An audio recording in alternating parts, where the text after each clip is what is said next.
আমার কেন জানি আজকে বারবার মনে আসে আমাদের ডক্টর ইউনূস সাহেবকে বাংলাদেশের প্রেসিডেন্ট দেখতে চাই। রাজি আছেন? এটার সাথে আরেকখান কথা আছে, সেটা আমি বলবো না। আমি চাই, আমরা চাই তাকবীর তাকবীর, আমরা ডক্টর ইউনূস সাহেবকে বাংলাদেশের কি দেখতে চাই? প্রেসিডেন্ট দেখতে চাই। আপনারা রাজি আছেন? হাত তোলেন দেখি। আল্লাহ কবুল করেন, আমিন। আর উপদেষ্টা মণ্ডলীর সংখ্যা বাড়িয়ে কমপক্ষে 10 জন দেশ বিখ্যাত আলিমকে উপদেষ্টা মণ্ডলীতে প্রবেশ করাতে হবে। কয়জন? 10 জন। কারণ বাবারে, যুদ্ধ বিগ্রহ তো সামনে একটা আসতে পারে, আসলে আলেম ছাড়া কোনো জালেম টিকবে না, ওরা থুইয়া পলাইব। কিন্তু আমরা তো এক একজনে 100 কোটি আসলেও আমরা ফলাবো না ইনশাআল্লাহ। 500 কোটি আসলে কি, 100 কোটি আসলে কি, আমরা যে সাহস নিয়ে চলি, আরো কি পরীক্ষা করা লাগবে? সেই ফ্যাসিবাদের রেজিমেই তো আমাকে অ্যাটাক করতে গেছিল 20-25টা গাড়ি নিয়ে, রয়ের দালাল্লা সব দিকে আর রয়ের স্তূপের মাঝখানে আমি দাঁড়িয়ে, সেদিন আমার জীবনের কি আনন্দের দিন যে সেদিন ছিল। সেই রাতটা যে আমার কত আত্মতৃপ্তির রাত ছিল। আমি মনে হয় 50 বছরের জমে থাকা আগুন আর দুঃখ সেদিন আমি ঝেড়ে মুক্ত হয়ে গেছিলাম। সেদিন থেকে আমার শরীরটা খুব ভালো, আলহামদুলিল্লাহ আলহামদুলিল্লাহ। রয়ের স্তূপের মাঝখানে দাঁড়িয়ে, আমি জানি আমার সাথে আর কেউ নেই, বাট আমার সর্বশক্তিমান বন্ধু, তাকে সাথে রেখে আমি চিৎকারগুলি দিয়েছিলাম, স্বাধীন বাংলাদেশ জিন্দাবাদ। এই যে 5ই আগস্টের স্বাধীনতা, এটা আমাদের মুখের ঘোষিত স্বাধীনতা। আমরা 21-এ ঘোষণা দিয়েছিলাম, আপনারা সেটা 24-এ পেয়েছেন, আলহামদুলিল্লাহ। আমার গ্রেফতারির রাত্রেই তো ওই ঘোষণাটা দিয়েছিলাম, স্বাধীন বাংলাদেশ জিন্দাবাদ। কেন দিয়েছিলাম? কারণ 24 তারিখে খুতবা দিলাম, স্বাধীন সমৃদ্ধ নিরাপদ বাংলাদেশ চাই। 21 সাল 24 সেপ্টেম্বর জুমার দিন, শুক্রবার, খুতবা দিলাম, স্বাধীন সমৃদ্ধ নিরাপদ বাংলাদেশ চাই। মসজিদ থেকে বের হয়েই গোয়েন্দা সংস্থার ফোন পেলাম, হুজুর আপনার নামে মামলা আছে। তখনই বুঝলাম, ও এতদিন মামলা নাই, যে আমি আমার দেশটা, আমার মায়ের মাতৃভূমিটা স্বাধীন রূপে পেতে চাইলাম, কারো আধিপত্য মানব না, বাংলাদেশের মানুষের হাতে বাংলাদেশ থাকবে, খুতবাটা দিলে আমার সাথে সাথে মামলা। তাহলে তোরা যে ভারতীয় এর মধ্যে সন্দেহ আছে? সাথে সাথে মামলা, এবং 2 দিনের মাথায় আমি বন্দী। তখনই আমি চিন্তা করলাম, হ্যাঁ, দেশের স্বাধীনতা ঘোষণা করে দেবো ইনশাআল্লাহ। ওই ওদের আমি 4.5 ঘন্টা যুদ্ধ করেছিলাম, 4.5 ঘন্টা ওদের সাথে একা। ওরা কত বন্দুক, রাইফেল, কত কিছু নিয়ে। কিন্তু মুমিন যখন আল্লাহর কাছে চলে যায়, মনটা, এই পৃথিবীর ফেরাউন, নমরুদ, কারুন, হারুনের ভয় আছে? ভয় থাকে? ভয় থাকে না। সেদিনকার স্লোগানগুলি আল্লাহ কবুল করেছেন, স্বাধীন বাংলাদেশ জিন্দাবাদ। জয় বাংলা ক্ষয় বাংলা হয়ে গেছে, জয় বাংলা বিদায় হয়ে জিন্দাবাদ শব্দটা হারাইছিল, এটাও ফেরত আসছে। তাকবীর হারিয়ে গেছিল, সেটাও কি ফেরত আসছে। তো স্বাধীন বাংলাদেশ জিন্দাবাদ, মুক্ত বাংলাদেশ জিন্দাবাদ, হিন্দুস্তানি রাজাকার ধর ধর, মার মার, এই 3টা স্লোগান দিয়েছিলাম রয়ের স্তূপের মাঝখানে দাঁড়িয়ে। তাহলে আমরা যখন আক্রান্ত হই, তখন এই পৃথিবীর কোনো শক্তির দিকে আমাদের নজর যায় না, নজর যায় ইটারনাল পাওয়ারের মালিক, সর্বশক্তিমান আল্লাহর দিকে যায় নজরটা। তখন সামনে কি আছে কি নেই এগুলির কোনো তোয়াক্কা, কোনো হিসাব নিকাশা আমরা করি না, এখনো করব না ইনশাআল্লাহ। আপনারা করবেন? করা উচিত। বাংলাদেশ তো সেই মর্দে মুমিনদের দেশ নাকি? আল্লাহ তাআলা, আমরা চাই আমাদের ডক্টর ইউনূস সাহেব প্রেসিডেন্ট হন, আর 10 জন আলেম উপদেষ্টা মণ্ডলীতে আসুন, উপদেষ্টাদের সংখ্যা আরো বৃদ্ধি পাক। জেনারেল যারা ভালো, দেশপ্রেমিক, ধর্মপ্রাণ, বাংলাদেশকে, বাংলা ভাষাকে ভালোবাসেন, তারা আসুক। আপনারা একমত তো? মিডিয়ায় আপনারা যারা দেখতে পাচ্ছেন, ইনশাআল্লাহ এই বার্তাগুলি পৌঁছে দেবেন। এই জন্য নবী সাল্লাল্লাহু আলাইহি সাল্লাম এশার পরে কখনো বক্তৃতা করতেন না, এশার পরে ঘুমিয়ে পড়তেন। তো এখন আপনারা কি, আপনাদের ব্রেন কিন্তু ঘুমের দিকে যাচ্ছে, এই সময় আমি কি বিজ্ঞান নিয়ে কথা বলবো বলেন? আপনারা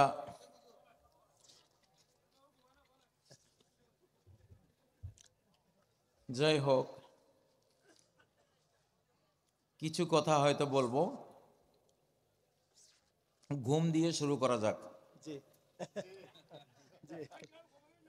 ঘুমটা যে একটা মরণ, এটা এখন বিজ্ঞানীরা সারা ওয়ার্ল্ডে এটা এখন প্রমাণ করেছে যে ঘুম একটা মরণ, একটা মৃত্যু।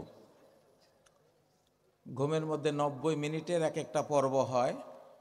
এই 90 মিনিটে 15 মিনিটের মতো কমপ্লিট ডেড বডি, আমরা একেবারে মরা লাশ। এইটা এই শতাব্দীর আবিষ্কার। মানুষ এটা বুঝতে পেরেছে বিভিন্ন গবেষণা করে যে ঘুমটা একটা মৃত্যু। মিশরে একজন বিজ্ঞানী এটা আবিষ্কার করে তিনি খুব গৌরব বোধ করছিলেন যে আমি বিজ্ঞানের একটা বিশাল তথ্য তোমাদেরকে জানাবো।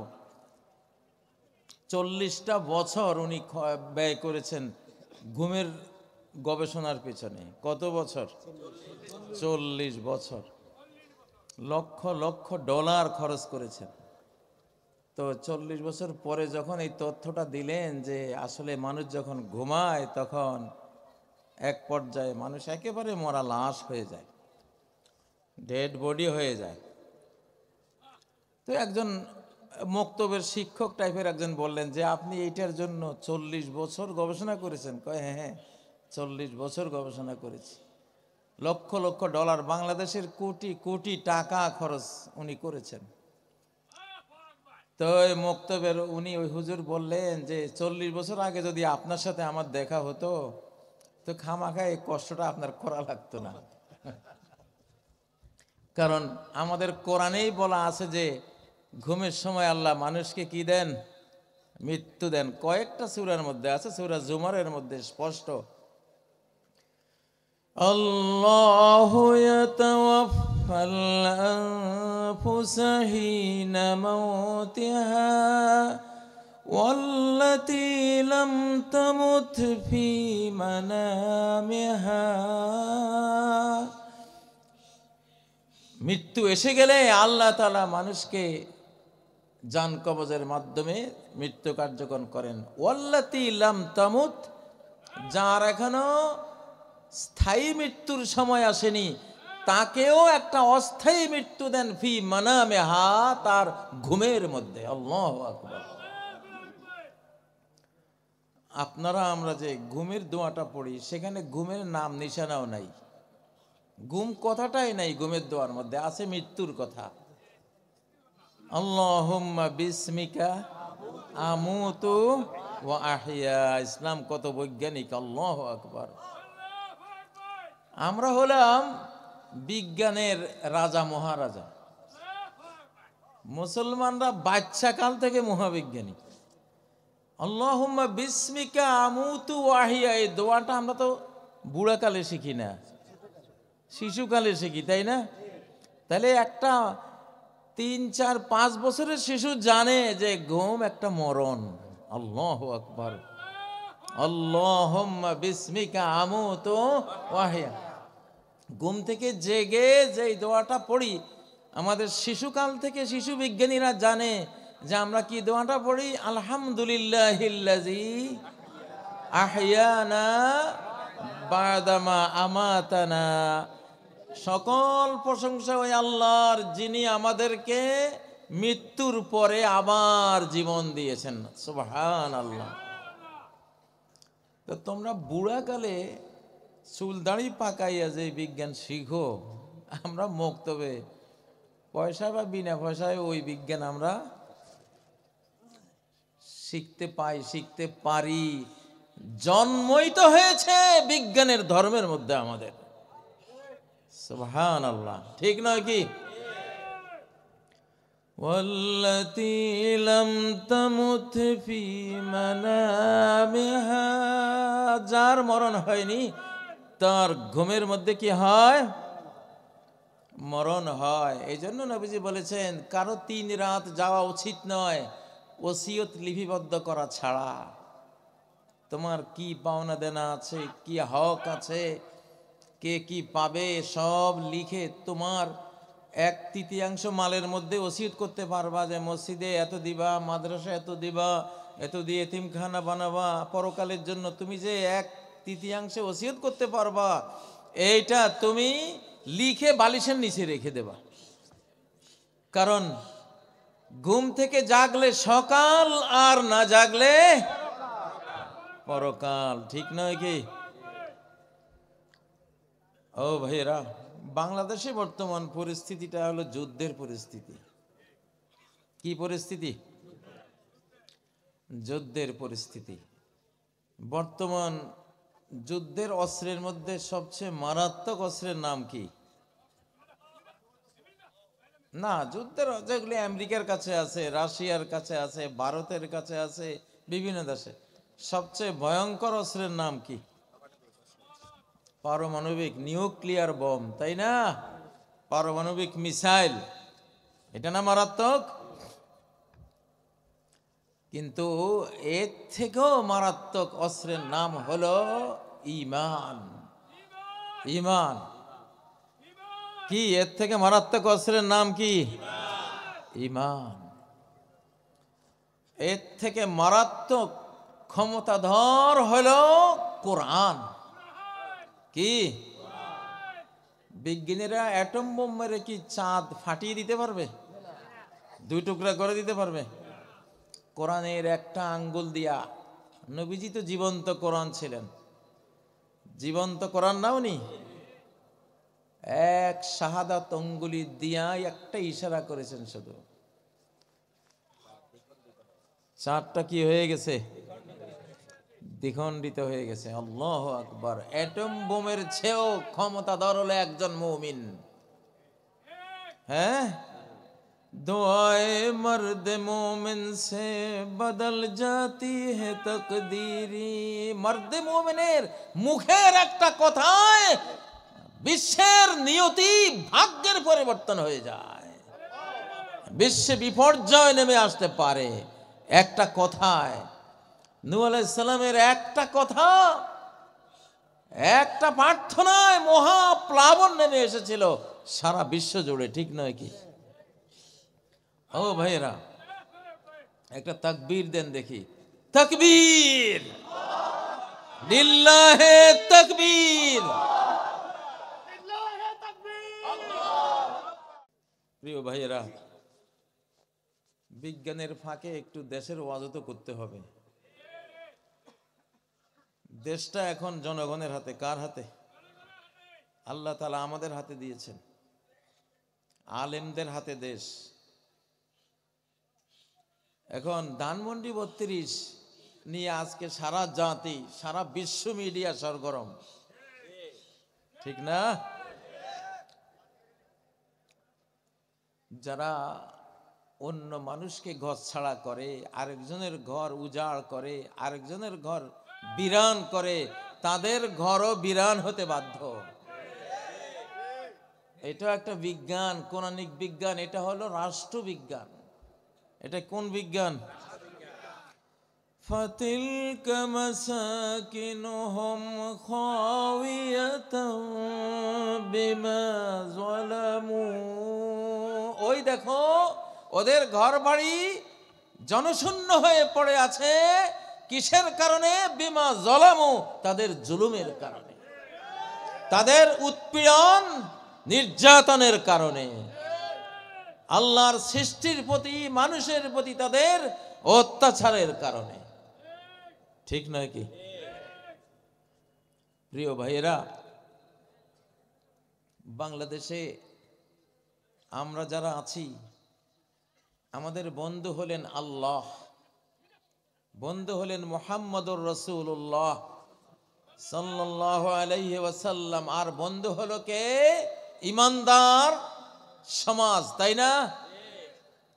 ইন্নামা ওয়ালিয়ুকুমুল্লাহু ওয়া রাসূলুহু ওয়াল্লাযীনা আমানু। তোমাদের বন্ধু হলো আল্লাহ, তোমাদের বন্ধু হলো তার রাসূল, তোমাদের বন্ধু হলো কালেমা পড়া লা ইলাহা ইল্লাল্লাহ যারা বুকে ধারণ করেছে তারা। কোন বিজাতি কি আমাদের বন্ধু? কোশ্চিন কালেও নয়। বিজাতি আমাদের বন্ধু হতে পারে না। ধানমন্ডি ৩২ ভেঙে দেওয়া হয়েছে। অনেকে প্রশ্ন করেন এটা কি ঠিক হয়েছে নাকি ঠিক হয়নি? প্রশ্ন না? ঠিক হয়েছে। সূরা হাশরের মধ্যে ইহুদি বনি নজির যারা মদিনা রাষ্ট্রের বিরুদ্ধে ষড়যন্ত্র করেছিল, নবীজি সাল্লাল্লাহু আলাইহি সাল্লাম আল্লাহর নির্দেশে তাদের বিশাল খেজুরের বাগান জ্বালিয়ে পুড়িয়ে ছাই ভস্ম করে দিয়েছিলেন। মা কাতাতুম মিন লিনাতিন আও তারাকতুমুহা কাইমাতান আলা উসুলিহা। যেসব ফলবান খেজুর বৃক্ষ তোমরা কেটে ধুলায় মিশিয়ে দিয়েছো অথবা ছেড়ে দিয়েছো, সবই হয়েছে ভাবে ইজনিল্লাহ। কার পারমিশন ক্রমে? আল্লাহর পারমিশন, আল্লাহর অনুমোদন ক্রমে। যারা ফাসাদ সৃষ্টি করে তাদের এগুলি ভাঙ্গার অনুমোদন কোরআনে আছে না নাই? তাদের নিষিদ্ধ করার, দেশ থেকে বহিষ্কার করার অনুমোদন কোরআনে আছে না নাই? এটা রাষ্ট্রবিজ্ঞান। এটা কি বিজ্ঞান? এটা রাষ্ট্রবিজ্ঞান।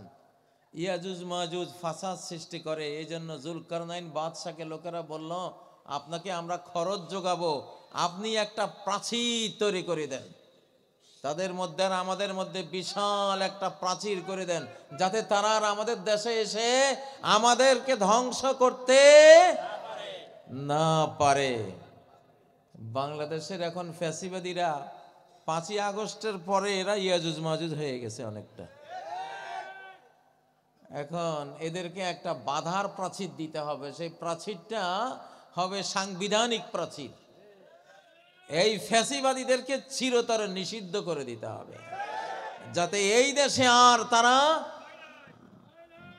ভিন্ন দেশীদেরকে লেলিয়ে দিয়ে তাদের প্ররোচনায় কুমন্ত্রণায় বাংলাদেশের মতো একটি মুসলিম মানচিত্রকে ধ্বংস করতে না পারে, যুদ্ধের পায় তারা করতে না পারে। ইয়াজুজ মাজুজের ওই প্রাচীর হাজার হাজার বছর ওইভাবে ছিল, তারা আর জনমানুষের ক্ষতি করতে পারে নাই। তা আমরাও চাই আমাদের বর্তমান সরকার ছোট্ট হলেও তারা একটা সাংবিধানিক প্রাচীর তৈরি করে দেবে যে যারা ফাসাদ সৃষ্টিকারী এই দেশে তাদের রাজনীতি নিষিদ্ধ, তাদের রাজনীতি নিষিদ্ধ। আমি কোরআন থেকে আজকে এই বিজ্ঞানে ফতোয়াটা দিয়ে গেলাম, ফাসাদ সৃষ্টিকারীদেরকে দেশে কোনো পরিকল্পনা বাস্তবায়ন করতে দেওয়ার কোনো অনুমোদন নাই আল্লাহর দ্বীনে, কোনো অনুমোদন নাই আল কোরআনে। ঠিক নয় কি? মনে থাকবে তো ইনশাআল্লাহ। আল্লাহ একটা শিক্ষা দিলেন যে তোমরা মনে করো না 5ই আগস্ট তোমরা ঘটিয়েছো, এটা আমি আল্লাহ ঘটিয়েছি। এটা আকাশ গাইডেড বিপ্লব, আকাশ গাইডেড বিপ্লব। 5ই আগস্টের ধ্বংস আসলো রাজাকারে, আর গত 2 দিন থেকে ধ্বংস আসলো বুলডোজারে। রাজাকার, তারপরে কি বুলডোজার। আবারও যদি ষড়যন্ত্র না থামে এবার আসবে হাউইটজার বুঝেন? কামান এগুলি মানে একটা কামান মারলে এটা 30-40 কিলোমিটার দূরে গিয়ে পড়ে, এটার শেলগুলি হাউইটজার বলে। হাউইটজার নামটা বললাম যে বুলডোজার হাউইটজার মিল আছে, রাজাকার বুলডোজার হাউইটজার। তো হাউইটজার হলে ওটা যুদ্ধ লাগে, গাছবাতল হিন তো লাগবে নাকি, না লাগবে না? হিন্দুস্তানের সাথে যুদ্ধ কারা করবে? এই বাংলাদেশিরা করবে। দোষ বাংলাদেশের না, দোষ তাদের। তারা আক্রমণ করছে আমাদেরকে, তারা হামলা করছে, তারা ষড়যন্ত্র চক্রান্ত করছে, দোষ তাদের। তারা 53 বছর আমাদেরকে গোলাম কলোনি বানিয়ে শাসন করেছে, শোষণ করেছে, আমরা করি নাই, ঠিক নয় কি? 7 দফা গোপন চুক্তি করে আমাদের দেশকে যারা ভারতের হাতে তুলে দিয়েছিল, এরপরে 15 বছর ভারতের শাসক হয়ে এই দেশের জনগণকে যারা আয়না ঘরে নির্যাতন করেছিল, 32 নম্বরেও আয়নাঘর বের হয়েছে। আজকে আস্তে আস্তে দেখে আসলাম রক্তাক্ত পোশাক, রক্তাক্ত ইট, রক্ত ভরা চুল এবং জুতা, এগুলি বের হয়েছে। আল্লাহু আকবার। তাহলে এমন একটা ফ্যাসিবাদী দল এই দেশে কি অনুমোদিত থাকতে পারে? কারা কারা চান যে তারা নিষিদ্ধ হোক? নিষিদ্ধ হোক। যেই সব বিভিন্ন দলের বড় বড় নেতারা বলছেন তাদের রাজনীতির অধিকার আছে, না, কোনো অধিকার নাই রাজনীতির। এই দেশের মানুষকে খুন করার অধিকার রাজনীতির নামে কাউকে আমরা দিতে পারি না। এই দেশের কাউকে আয়না করে নির্যাতন করার অভ্যাস যাদের রয়েছে, রেকর্ড যাদের রয়েছে, আগামী দিনে এই নতুন স্বাধীন বাংলাদেশে তাদের রাজনীতি করার কোনো অধিকার নাই। এটা নিষিদ্ধ থাকবে ইনশাআল্লাহ, এটা নিষিদ্ধ। ইয়াজুজ মাজুজের মতো তাদের এই দেশে রাজনীতি নিষিদ্ধ হবে। আমি তো বললাম ভাই, কোরআন হাদিসের আলোকে বললাম, কিন্তু আল্লাহ তাআলার একটা নিয়তির বিধান আছে। নিয়তির বিধানে এমন অবস্থা হবে, আওয়ামী লীগের আবের করলে মার খাবে, আবের করলে জুতার বাড়ি, ঝাঁটার বাড়ি, যত রকমের আছে অপমান কর শুরু হয়ে যাবে ইনশাআল্লাহ।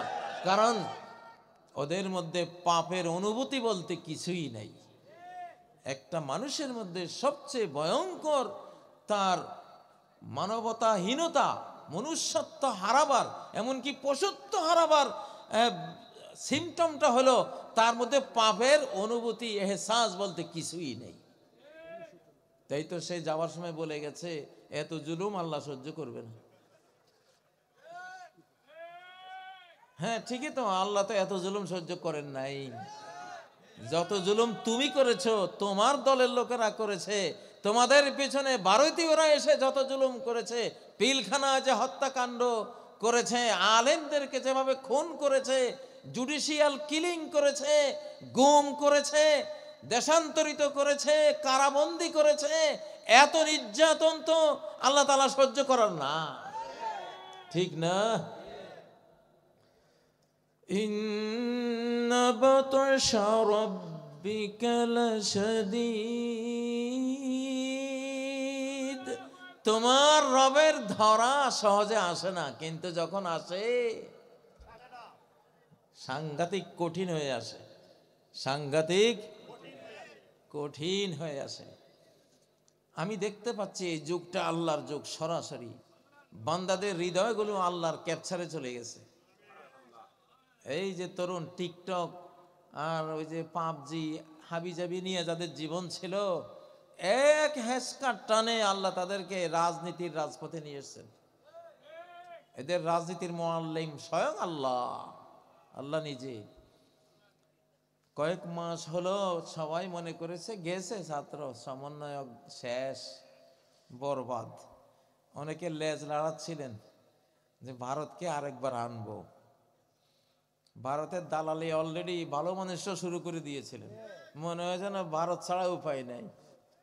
শয়তান কোথাকার ভারত! ভারত হলো সবচেয়ে অথর্ব একটা দেশের নাম, যারা 33 কোটি দেবদেবী মাটির কতগুলি স্তূপ বানাইয়া এখনো পূজা করে। এগুলি আচ্ছা, মূর্তি একটা ভাঙলের ভিতরে বাঁশের লাঠি, খড়কুটা আর কিছু মাটি তো পাওয়া যায়, আর আছেটা কি?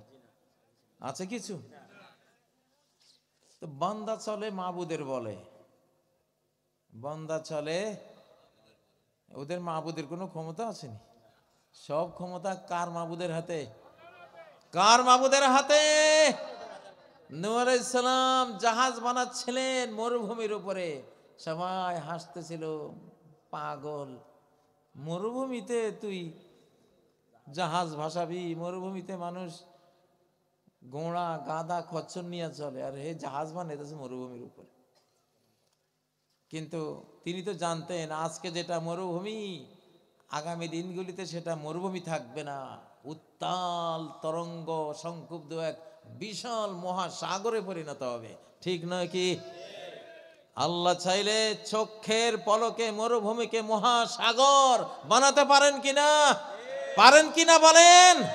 সেই মাবুদের তো আমরা পূজা করি, সেই মাবুদের তো আমরা ইবাদত করি নাকি? অতএব বাংলাদেশের কোন নেতা যাতে ভারতকে ভয় পেয়ে ওই দিল্লির সন্তুষ্টি অর্জনের চেষ্টা না করেন, একেবারে বলে দিলাম সাফ কথা। আমার কথা শুরু থেকে এই পর্যন্ত দুরকম পাবেন না, আমি একটাই বলে আসছি, কারণ আমি জানি কোরআনের জানালা দিয়ে দেখি, আমি দেখতে পাচ্ছি যে এদের ভবিষ্যৎটা কি। আমি শুরু থেকে বলে আসছি, ভারতের দালালি করবা, একেবারে মির্জাফর উপাধি দিয়া মির্জাফরের নামে গণ শৌচাগার বানাইয়া দেশ থেকে বিতাড়িত করে দেব ইনশাআল্লাহ। ঠিক না কি? তাকবীর, তাকবীর।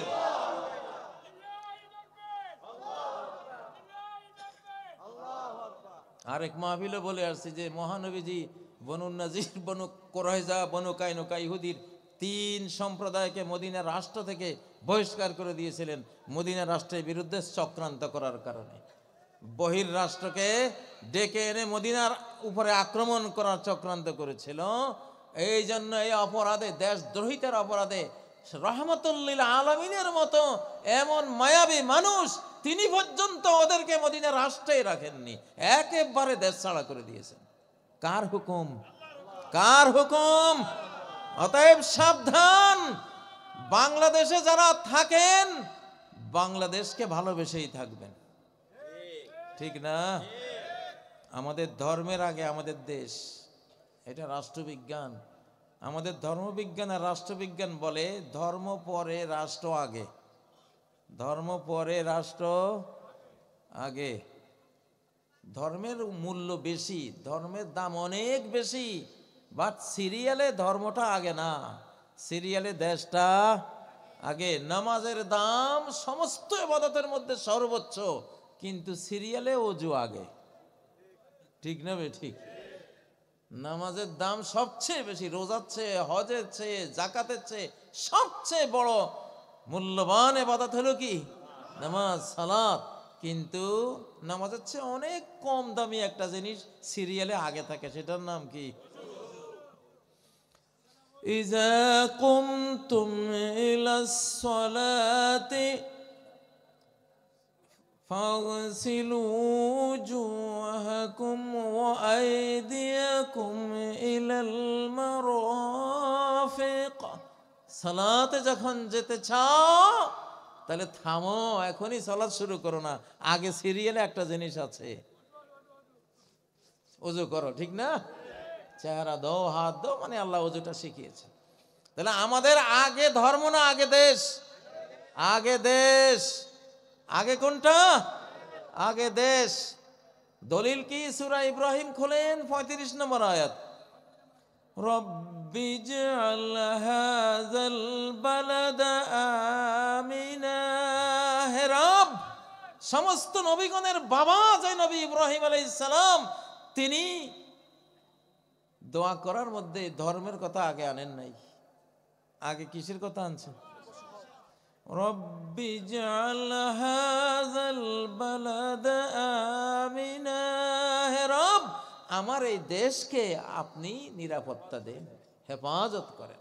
আল্লাহু আকবার। সেফটি ফার্স্ট, সেফটি ফার্স্ট ইংরেজি কথাটা কোরআন থেকে আসছে, নবীদের শিক্ষা থেকে আসছে। ঠিক নয় কি?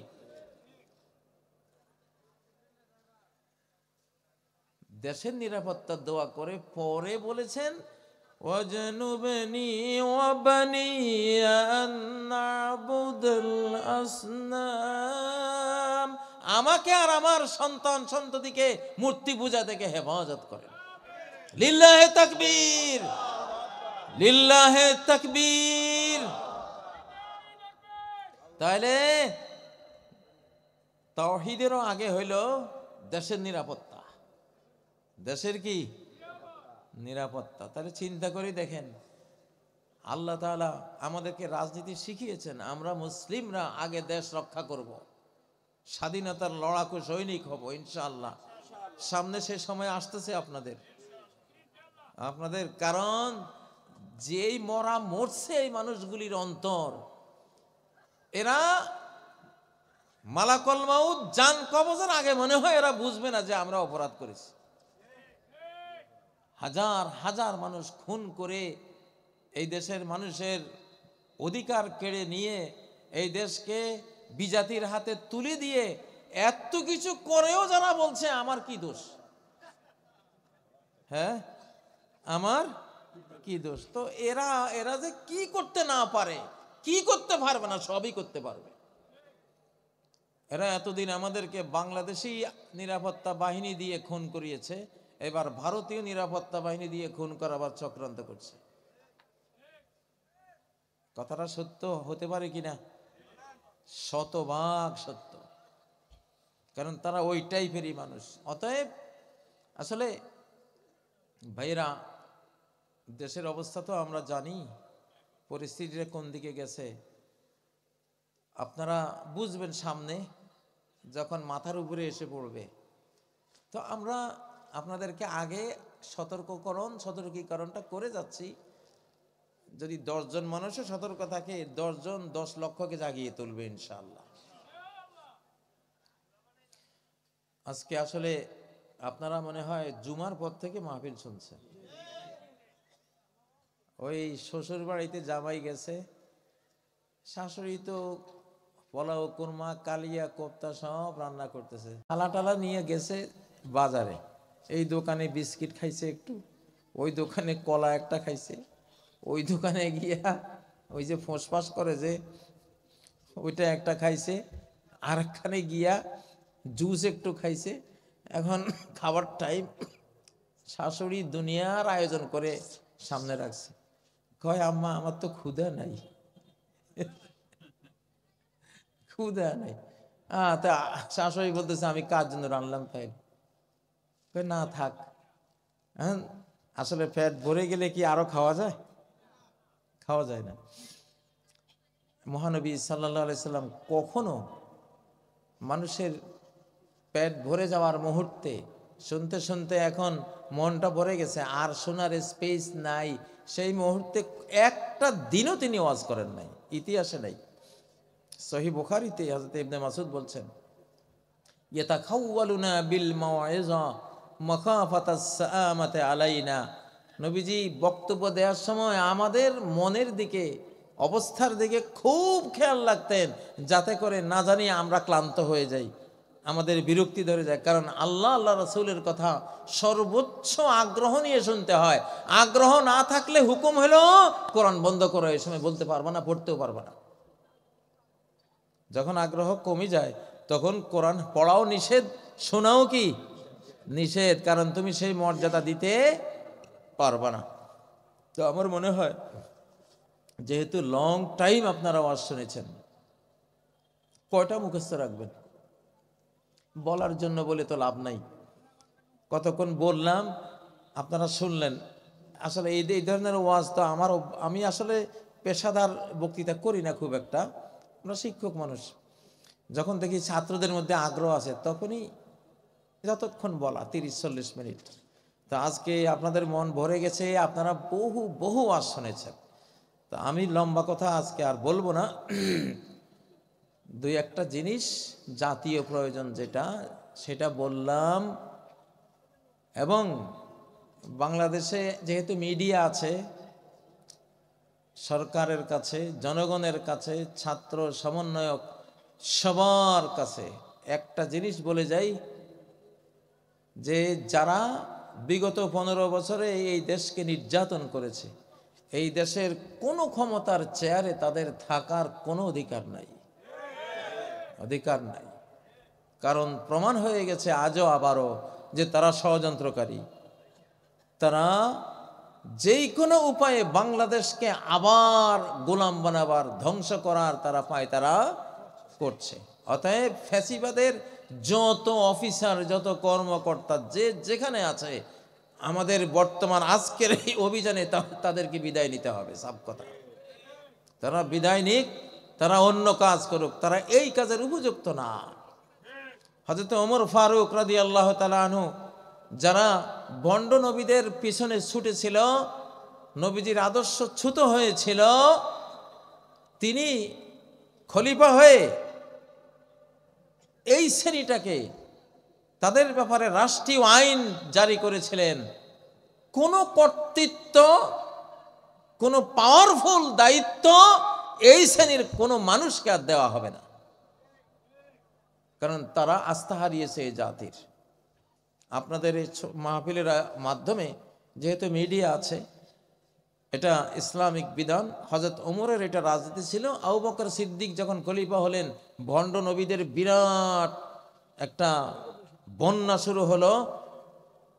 তিনি বীর বিক্রমে ২৫ বছর তাদের বিরুদ্ধে লড়াই লড়ে তাদেরকে নিঃশেষ করলেন। আর ওমর তার মৃত্যুর পরে ক্ষমতায় আসলেন। এসেই তিনি বললেন যে কোনো দেশদ্রোহী যারা ছিল, ওই বিদ্রোহে যারা নেতৃত্ব দিয়েছে, তারা কেউই আর আমাদের ইসলামী এই সাম্রাজ্যের নেতৃত্বপূর্ণ, কর্তৃত্বপূর্ণ কোনো চেয়ারে বসতে পারবে না। আমি শেষ দাবিটা জানাই, এটা রাষ্ট্রবিজ্ঞান ভাই, এটাও কি কেবল মহাকাশ বিজ্ঞানই তো বিজ্ঞান না, মুসলমানের সবই বিজ্ঞান। আমরা যে খেতে বসে প্লেটটা ছেটে ছেটে খাই, এটা কত বড় বিজ্ঞান।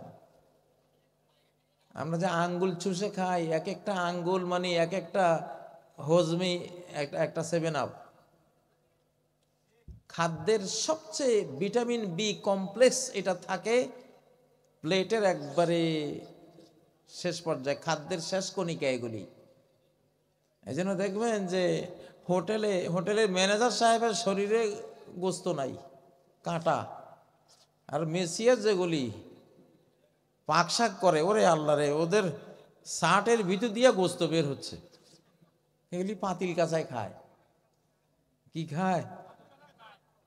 পাতিল কাঁচায় খায়। যে যারা আসল ভিটামিনটা ওরা খায়। যেন নবীজি বলছেন ফাইনাল বারাকাতা ফি আখিরিহি, যত বরকত সব খাদ্যের শেষটার মধ্যে। যত বরকত, যত ভিটামিন বি কমপ্লেক্স, যত এনার্জি, এই অ্যাটমগুলি খাদ্যের নিচে জমে। সেটা যদি তুমি না খাও, তাহলে খাওয়াটাই বেহুদে তোমার। ঠিক নয় কি? বিজ্ঞান কোথায় নাই? ইসলাম পুরোটাই কি বিজ্ঞান। তো আজকে এই জন্য বলছি এটা রাষ্ট্রবিজ্ঞান। আমাদের মুখ দিয়ে আমরা যেগুলি বলি, এগুলি অনেক কথাই আল্লাহর পক্ষ থেকে আসে অবশ্যই, ঠিক না? কেন আমরা তো আল্লাহর কথাই বলি। এই বুকে পাক কোরআন, আমাদের নবীজির হাজার হাজার হাদিস এই বুকে। তো সেজন্য ওয়াজ সারা জীবন করেছি, এবার কিছু কর্মসূচিও দিতে হবে জাতির জন্য। আমরা অতীতে মাহফিলে ঘুরেছি, আর নাস্তিকরা আমাদের মন্ত্রণালয় দখল করে আমাদেরকে খুন, গুম, ফাঁসি সব দিয়েছে। এবার আর আমরা সেই সুযোগ দেব না। এবার মন্ত্রণালয়ে আমরা আছি। আমি ঢাকা থেকে বের হই শুধু বৃহস্পতি শুক্রবার, এই 2 দিন, আর পুরাটাই ঢাকা থাকি, পাহারা দিচ্ছি। আমাদের একটা আধ্যাত্মিক পাহারা আছে, এটা গোপন। এটা ওলিয়ারা আছে, একটা গ্রুপ, বিশাল গ্রুপ আছে। তাদের কাছে এই পৃথিবীর কোনো শক্তি না। তারা হলো আধ্যাত্মিক গ্রুপ। আপনারা মনে করেন না যে এই যে বুলডোজার, এই বুলডোজারগুলি এগুলি এমনি আসতেছে। এগুলি ফিজিক্যাল এবং স্পিরিচুয়াল, শারীরিক এবং আধ্যাত্মিক, ইমানিক, দুইটার সমন্বয় ঘটছে বাংলাদেশে। এই জন্য এমন একটা পাওয়ার, এমন একটা শক্তি আপনারা দেখবেন সামনে আরো, যে শক্তির মোকাবেলা করার ক্ষমতা এই পৃথিবীর কোনো শক্তির নেই।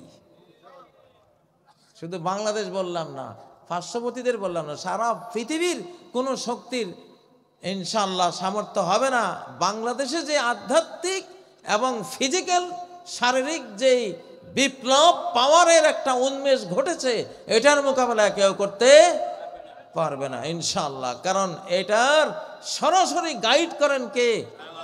আল্লাহ। এই জন্য এটাতে এত বারাকা, এত শক্তি। তো আমি আর কথা বলবো না, আপনাদের জন্য একটু দোয়া করে শেষ করব। সুবহানাকাল্লাহুম্মা ওয়া বিহামদিক আশহাদু আল্লা ইলাহা ইল্লা আনতা আস্তাগফিরুকা ওয়া আতুবু ইলাইক। কোনো কথা আছে? আল্লাহুম্মা আমিন। ربنا آتنا في الدنيا حسنة وفي الآخرة حسنة وقنا عذاب النار। রব্বুল আলামিন, সারা দিন মান ধরে এই জুমার দিনে আপনার কোরআনকে সামনে রেখে আপনার বান্দারা, যুব কল্যাণ পরিষদের এই তরুণরা তারা বসে আছে, শ্রোতারা বসে আছেন, বক্তারা বসে আছেন। আল্লাহ সবার এই আমলগুলো, এই বক্তব্যগুলো, এই শ্রুতিগুলো, পরিশ্রমগুলো সব আপনি কবুল করেন। আমাদের দুনিয়ার জীবনকে সুন্দর করে দিন, আমাদের অনন্তলোকের পারলৌকিক জীবনকে সুন্দর করে দিন। জাহান্নামের কঠিন আযাব থেকে আমাদেরকে মুক্তি দান করেন।